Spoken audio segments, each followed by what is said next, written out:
आपले जीवन धन्य आणि श्रेष्ठ करण्यासाठी कोणता नित्यनेम केला पाहिजे हे रामदास स्वामींच्या श्लोकातून जाणून घेऊया. जय जय रघुवीर समर्थ.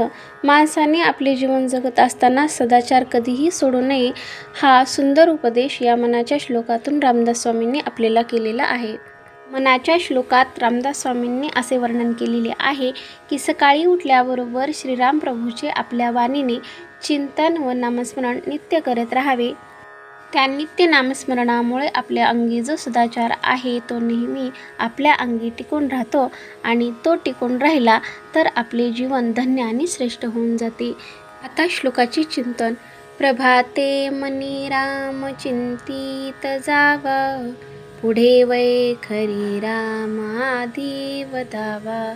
सदाचार हा थोर सांडू नये तो, जनी तो चितो मानवी धन्य हो.